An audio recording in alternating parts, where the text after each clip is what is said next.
Learning is indeed a fun with Learn Easy Swayam. Welcome back friends in our channel Learn Easy Swayam. आज आपला विषय जो आहे तो इयत्ता 10वी इतिहासामधला पाठ 3 उपयोजित इतिहास. आपल्या या विषयाच्या पाठाच्या पहिल्या व्हिडिओला सुरुवात करण्यापूर्वी सगळ्यांनी लगेचच चॅनल सबस्क्राईब करा, शेअर करा, लाईक करा आणि आपल्या पाठाशी संदर्भात असणाऱ्या सगळ्या महत्त्वाच्या व्हिडिओजची अपडेट जी आहे ती मिळवत राहा. मी सुषमा महेश नानगुडे मॉडर्न गर्ल्स हायस्कूलमधून आज आपला पाठ 3 सुरू करत आहे.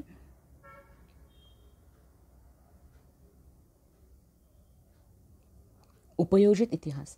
विद्यार्थी मित्रांनो, नावाप्रमाणेच तुमच्या लक्षात आलं असेल, उपयोजन करणं म्हणजे उपयोग करणं. इतिहासाचे खरं तर काही उपयोग असतो का? इतिहास हा विषय मुळात का असतो असा प्रश्नही बऱ्याच जणांना पडतो. इतिहासाची आवड नसेल, ऐतिहासिक साधनांमध्ये, दस्तऐवजांमध्ये, अगदी ऐतिहासिक वास्तूंमध्ये रुची नसेल तरी आपल्याला या विषयाची गोडी लागणं थोडं अवघड असतं.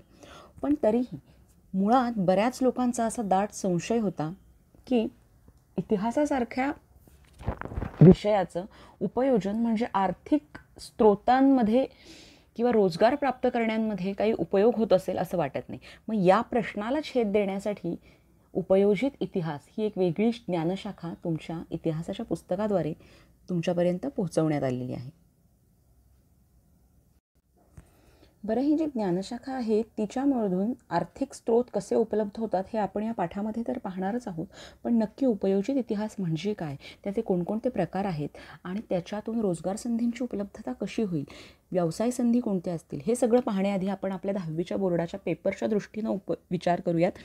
व्यावसायिक संधींची उपयोजिता म्हणजेच तुम्हाला जे पुढचे 4 ते 9 हे जे धडे आहेत त्या धड्यावर प्रत्येक ठिकाणी व्यावसायिक संधींचे उपयोजन या अर्थाने एक प्रश्न आलेला आहे. म्हणजेच या पाठामध्ये आता इथून पुढे तुम्ही जे पाहाल किंवा या पाठाचा मुख्य गाभा जेव्हा तुम्ही समजावून घ्याल तेव्हा 3 हा धडा आपला सुरू आहे, पण 4थ्या धड्यापासून 9व्या धड्यापर्यंत पुन्हा कोणत्या व्यावसायिक संधी हा प्रश्न कसा येतो तर बघा, स्वाध्यायामधलेच काही प्रश्न मी घेतलेत, त्यामुळे तुम्हाला या पाठाचं समजावून घेण्याचं महत्त्व कळेल आणि पेपरच्या दृष्टीनं तुम्हाला कोणकोणते शब्द आणि कोणत्या व्यावसायिक संधी लिहून रिवाईज करायच्यात हेही तुमच्या लक्षात येणार आहे.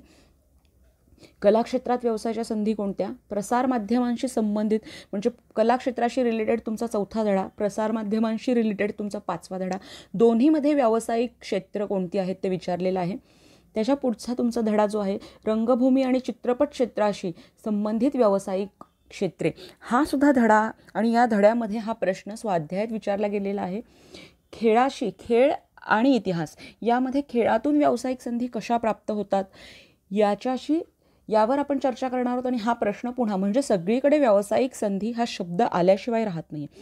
उपयोजिता म्हणजे उपयोजन, उपयोग आणि मग ते आर्थिकदृष्ट्या उपयोजन कसे असेल हे समजावून घेण्यासाठी हा पाठ समजावून घेणं खूप गरजेचं आहे.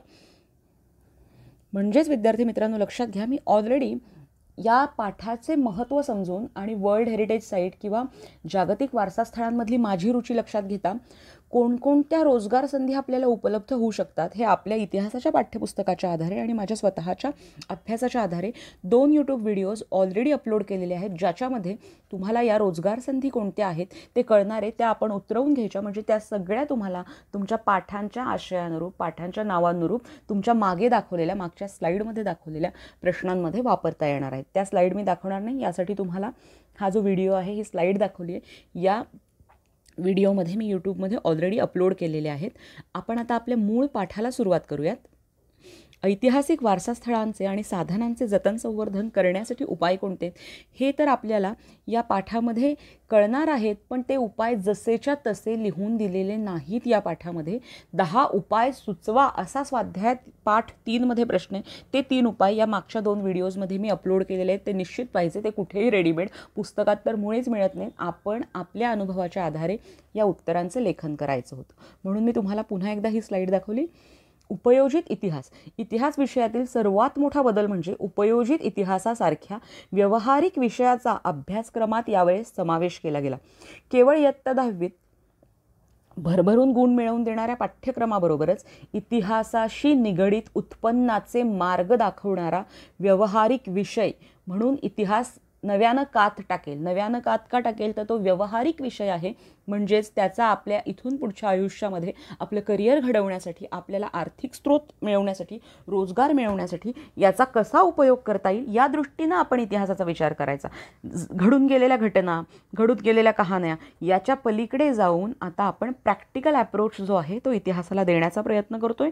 त्यामुळे उपयोजित इतिहास म्हणजे काय आणि याच्यावर आधारित पुढचे 9 धडे कसे असतील हे आपण पाहणार आहोत. थोडक्यात व्यावहारिक विषयाची उत्पन्नाच्या मार्गांशी आणि रोजगार संधींशी घातलेली सांगड आणि त्याद्वारेच आपली इतिहासातली रुची, आवड जपता जपता ऐतिहासिक वास्तूंचे जतन संवर्धन पण होते, शिवाय आर्थिक स्रोत, रोजगारही प्राप्त होतो.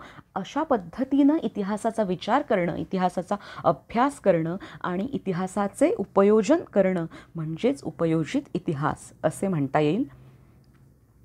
आता पुन्हा एकदा बघा, इतिहासाची नाळ लोकांच्या वर्तमानातील जीवनसारणीशी जोडणारे क्षेत्र म्हणजे जनांसाठी इतिहास. आता पुन्हा बघा, उपयोजित इतिहासाचा जो इमर्जन्स आहे, जे मूळ आहे ते जनांसाठी इतिहास यातून आलेले आहे. कसे बघा, दैनंदिन जीवनात इतिहासाचा उपयोग तर होतोच, कारण घडून गेलेल्या अनुभवांच्या आधारे, प्रसंगाच्या आधारे आपण पुढील वर्तमानात येणाऱ्या आणि भविष्यात येऊ घातलेल्या समस्यांवर आधीच विचार करून त्या कशा येणार नाहीत याची काळजी घेतो. म्हणून निश्चित दैनंदिन जीवनात इतिहासाच्या मागील घटनांचा उपयोग होत असतो. पण त्याचबरोबर हाच इतिहास आपल्या उत्पादक क्षेत्राशी सुद्धा संबंधित आहे. रोजगार संधींची उपलब्धतासुद्धा त्यातून होऊ शकते. त्याचबरोबर सामान्य माणसाच्या वर्तमान शैलीशी जोडणारे आर्थिक क्षेत्र म्हणजे काय तर जनांसाठी इतिहास. महाजनांसाठी जो इतिहास आहे, जन म्हणजे लोक, लोकांसाठी असलेला इतिहास आणि लोकांच्या उपयोगात येणारा इतिहास म्हणजेच उपयोजित इतिहास. मी पुन्हा तुम्हाला दाखवतेय की या उपयोजित इतिहासाच्या रोजगार संधींमधली जी उपलब्धता आहे ती साधारण आपल्याला माहिती आहे की इतिहासाचा उपयोग करून काय होऊ शकतं. तर एखाद्या गड किल्ल्याला आपण भेट द्यायला गेलो तर कोणकोणते रोजगार उपलब्ध होतात, ते जे कॉमन आहेत ते मी माझ्या स्लाईडमध्ये दाखवलेत का? हो, हे 6 जणांचा उल्लेख तर मी माझ्या पहिल्या व्हिडिओतल्या स्लाईडमध्ये केलेलाच आहे. पण याला सोडून जवळजवळ 50 ते 60 वेगवेगळ्या रोजगार संधी तुम्हाला त्या मागच्या दोन्ही व्हिडिओजमध्ये पाहता येणार आहेत. त्या लिटरली आपल्या इतिहासाच्या वहीमध्ये पहिल्या पानावर किंवा शेवटच्या पानावर क्रम घालून त्या व्यावसायिक संधी लिहून घ्यायच्या आणि मग त्याचा उपयोग आपल्या पूर्ण इतिहासातल्या या वारंवार व्यावसायिक संधींशी संदर्भित असणाऱ्या प्रश्नांमध्ये आपण करायचा आहे. पर्यटन, आतिथ्य, भोजन, निवास, इतिहासतज्ञ, पुरातत्व अभ्यासक या सगळ्यांचं स्पष्टीकरण मी त्या व्हिडिओजमध्ये दिलेलं आहे. मला आता मुळात आपल्या पार्ट 3 मधल्या काही संज्ञा स्पष्ट करायच्या आहेत, त्या बघूयात. उपयोजित इतिहास म्हणजे जनांसाठी इतिहास आणि यालाच पब्लिक हिस्ट्री असं म्हटलं जातं. ऐतिहासिक ज्ञानाचा वर्तमान काळ आणि भविष्य काळातील उपयोग आणि त्याचं उपयोजन म्हणजे उपयोजित इतिहास असं जरी म्हटलं आपण तरी आपल्या परीक्षेच्या दृष्टीनं प्रश्न कसे असतील ते बघून घ्या. उपयोजित इतिहास किंवा जनांसाठी इतिहास संकल्पना स्पष्ट करा. जनांसाठी इतिहास ही संकल्पना 2 मार्कांसाठी महत्त्वाची ठरते आणि शिवाय तुमच्या स्वाध्याय 2.1 हा प्रश्न जो आहे तो याच अर्थानं दिला गेलेला आहे. उपयोजित इतिहास या विषयाद्वारे कोणत्या गोष्टींचा विचार केला जातो? भूतकाळातील घटनांसंबंधीचे जे ज्ञान इतिहासाद्वारे प्राप्त होते त्याचाच उपयोग वर्तमान आणि भविष्य काळात लोकांना कसा होईल याचा विचार केला जातो. किंवा इतिहासाची नाळ लोकांच्या वर्तमान काळातील जगण्याशी जोडणारे क्षेत्र म्हणजे पब्लिक हिस्ट्री. परदेशातील अनेक विद्यापीठांमध्ये जनांसाठी इतिहास हा विषय शिकवला जातो. त्याचबरोबर भारतात बंगळुरू येथे Srishti institute of art, design and technology या संस्थेत तर सेंटर फॉर पब्लिक हिस्ट्री हा स्वतंत्र विभाग आहे आणि या विषयातील प्रकल्प आणि संशोधनाचे काम भारतातही बंगळुरू येथे चालते. ही गोष्ट तुम्हाला आपल्या योग्य पर्याय निवडा याच्यासाठी महत्त्वाची आहे, लक्षात ठेवून घ्यायचा. आणि हा परिच्छेद जो आहे हा परिच्छेद तुमच्या पाठ्यपुस्तकातल्या धड्यामध्ये सुद्धा जाणून घ्या, या सदराखाली दिलेला आहे. इतिहासाचे ज्ञान का आवश्यक असते?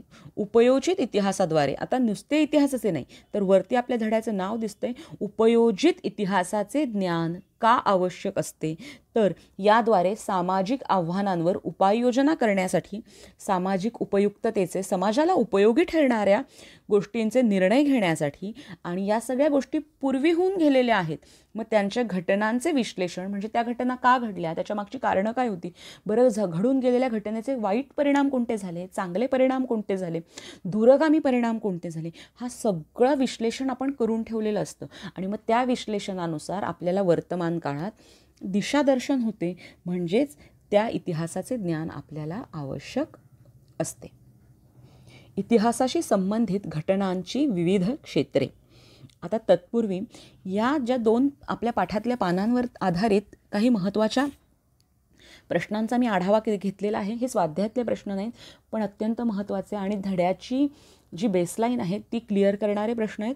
उपयोजित इतिहास क्षेत्रात कोणकोणत्या लोकांचा समावेश होतो, पुन्हा एकदा बघायचं. कोणकोणते लोक, फक्त तज्ज्ञ आणि इतिहास अभ्यासक आहेत का सामान्य जनांचा समावेश होतो, हा विचार करा. इतिहासामध्ये पर्यटन महत्त्वाचे असते का, महत्त्वाचे असते, मग पर्यटनामुळे काय काय होतं, मग उपयोजित इतिहास आणि पर्यटन याचा काय संबंध आहे. तिसरा प्रश्न बघा, पर्यटक कोणकोणत्या ऐतिहासिक स्थळांना भेट देऊ शकतात, म्हणजे किल्ले, वस्तू, वास्तू, हे जे मी तुम्हाला सगळं सांगितलं याच्याशी संदर्भित हा प्रश्न आहे. आणि तुमच्या धड्याची पुढची जी सगळी महत्त्वाची स्पष्टीकरणं आहेत त्याच्याशी संदर्भित हा प्रश्न आहे. इतिहास कशाशी संबंधित असतो. बरं, मग इतिहास नक्की कोणकोणत्या घटनांशी संबंधित असतो, इथून सुरुवात करू आणि मग इतिहासातल्या उपयोगात असणाऱ्या ज्ञानशाखांपर्यंत आपण जाऊयात. इतिहासाशी संबंधित घटनांची विविध क्षेत्रे याचं नुसती नावे लिहा हा 2 मार्काचा प्रश्न येऊ शकतो. संकल्पना चित्र पूर्ण करा हाही प्रश्न येऊ शकतो. त्यामुळे आता जो मी चार्ट तुम्हाला दाखवणार आहे तो व्यवस्थित अभ्यासायचा. घटनांशी विविध क्षेत्रे: राजकारण, सामाजिक, तंत्रज्ञान, धार्मिक संघटन, विज्ञान आणि तत्त्वज्ञान ही घटनांची, म्हणजे ज्या क्षेत्रात घटना घडू शकतात, वेगवेगळ्या घटना घडत असतात, माणसाशी संदर्भात काही घटना किंवा काही प्रसंग, किंवा अगदी तुमच्या इतिहासातल्या राज्यशास्त्रातल्या शेवटच्या धड्याकडे आपण जर जायचं म्हटलं तर चळवळी, सेकंड लास्ट लेसन तुमचा, चळवळींच्या धड्यांपर्यंत तुम्ही पोचला, तर या सगळ्या चळवळींच्यामुळे जो घडणाऱ्या घटना या सगळ्या या मुख्य 6 विषयांशी निगडीत असतात. त्यामुळे घटनांची विविध क्षेत्रे कोणती असं म्हटलं की आपण ह्या 6 गोष्टींचा व्यवस्थित विचार करायचा, पाठ करून ठेवायचं, आणि त्याचबरोबर या घटनांमुळे नंतर या सगळ्या घटनांच्या क्षेत्रांमधनं इतिहास कसा अभ्यासला जातो हे आपण पाहूयात. इतिहासाची संशोधन पद्धती, उपयुक्त ठरणारे विषय आणि ज्ञानशाखा. घटनांची क्षेत्र आणि विषय आणि ज्ञानशाखा या समहाऊ सिमिलर, म्हणजे अगदी थोडक्यात बरोबर पाहिलं तर एकसारख्या वाटतात, पण तरीही त्याच्यात थोडीशी व्यक्तिभिन्नता आणि विचारभिन्नता आढळते. ती कशी काय ते बघूया. प्रत्येक क्षेत्रातील ज्ञानसंचयाचा स्वतंत्र इतिहास असतो. साधं उदाहरण घ्या, TV. याच्यावर तुमचा पुढे एक धडा आहे, TV आणि चित्रपट. याच्यामधला मुळात TVचा शोध कधी लागला, नंतर त्याच्यात कोणकोणते बदल होत गेले, आणि मग ब्लॅक अँड व्हाईट TV, म्हणजे अगदी मूकचित्रपटांपासून black and white TV, black and व्हाईटपासून रंगीत TV, आणि त्याच्यानंतर जे सगळे चॅनेल्स आले ते हजारो चॅनेल्स, आणि तिथून पुढे तुम्ही विचार केलात तर तुमची इंटरनेटच्या क्षेत्रामुळे यूट्यूबवर व्हिडिओज, फिल्म्स अवेलेबल असतात. अगदी तुम्हाला आता चित्रपटगृहात जावं लागत नाही. त्याही पुढे तुम्ही विचार केलात तर तुमचे नेटफ्लिक्ससारखे चॅनल्स आलेत की जिथं चित्रपट प्रमोट होतात. काल मी एक ॲड पाहिली, शकुंतला देवीन, विद्या बालननी भूमिका केलेल्या शकुंतला देवींवर आधारित जो चित्रपट आहे त्याचा प्रीमियरच त्यांनी त्या कुठल्या ठराविक एका चॅनलवर उपलब्ध करून दिलेला आहे. तिथे तुम्ही तो पाहू शकता. काही त्यांची कंपल्सिव्ह अमाऊंट असेल ती आपण जर दिली तर तुम्हाला तो चित्रपट सहज घरबसल्या उपलब्ध होतोय. म्हणजे या सगळ्या गोष्टींचा इतिहास लिहिला जातो त्या चित्रपट आणि TVवरच्या शोधांचा. आणि मग ते कसं कसं त्या काळापासून आजच्या काळापर्यंत, म्हणजे जुन्या काळापासून आजच्या काळापर्यंत इतिहास लिहिणं जाणं. मग प्रत्येक क्षेत्रातल्या ज्ञानसंचयाचा स्वतंत्र इतिहास आहे. हे मुळात लक्षात घेतलं की तुमचे पुढचा 4था, 5वा, 6वा, 7वा, 8वा, 9वा हे धडे का आहेत हे तुमच्या लक्षात येते. आणि मग त्या क्षेत्रातील पुढील वाटचालीची दिशा, मी आत्ता तुम्हाला यूट्यूबपासून नेटफ्लिक्स पुढचे सगळे जे वेगवेगळे चॅनल आलेले आहेत ते सांगितले, म्हणजे ही झाली पुढील वाटचाल. या ज्ञानसंचयाच्या स्थितीवर अवलंबून असते. आणि मग ही पुढील वाटचाल जी झाली ती वाटचाल कुठे ना कुठेतरी शब्दबद्ध केली पाहिजे. आणि जुन्या काळापासून आजतागायतच्या काळामध्ये इतिहास संशोधन पद्धतीस उपयुक्त ठरणारे विषय कोणकोणते आहेत ते बघूयात. तत्त्वज्ञानाचा सुद्धा इतिहास असतो आणि याचा आपण समावेशन नक्कीच पुढच्या व्हिडिओमध्ये मी करणार आहे, कारण आता आपला वेळ जास्त होत चालला आहे. ही स्लाईड मी स्पष्ट करणार आहे आणि मग आपण इथे थांबतोय. पण या एका यूट्यूब व्हिडिओनंतर ऑलरेडी 2 रोजगार संधींचे जे यूट्यूब व्हिडिओज मी अपलोड केलेत ते व्यवस्थित पाहिजे. रोजगार संधींवरती मास्टरी काय, शब्दांवरती, संधींवरती मास्टरी मिळवा असं म्हणणार नाही, त्या शब्दांवरती व्यवस्थित एक नोट काढून ठेवा, जी आपल्याला 10वीच्या बोर्डाच्या दृष्टीनं अत्यंत महत्त्वाची ठरणार आहे. आता आपण पुन्हा एकदा आपलं हे संजाल पाहूयात. तत्त्वज्ञान, विज्ञान, तंत्रज्ञान, मानव्य ज्ञानशाखा, व्यवस्थापनशास्त्र, कला, उद्योगधंदे आणि व्यापार. सध्या तुम्ही फक्त संकल्पना चित्राच्या दृष्टीनं या 7 नावांचा रिव्हिजन करणं गरजेचं आहे, कारण पुढे प्रत्येक स्लाईडमध्ये याच्याशी संदर्भित प्रश्न आणि स्पष्टीकरण मी सांगणार आहे. आता विद्यार्थी मित्रांनो, आपण इथे थांबतोय आणि तुम्ही पुढचे व्हिडिओ नक्कीच पाहत राहा, अपडेट घेत राहा आणि तुम्हाला माझा प्रयत्न आवडला तर चॅनल सबस्क्राईब करा, लाईक करा आणि मुळात कमेंट लिहून कळवा की माझं स्पष्टीकरण कसं वाटलं, अजून तुम्हाला काय अपेक्षित आहे सांगणं. थांबूया तिथे. धन्यवाद.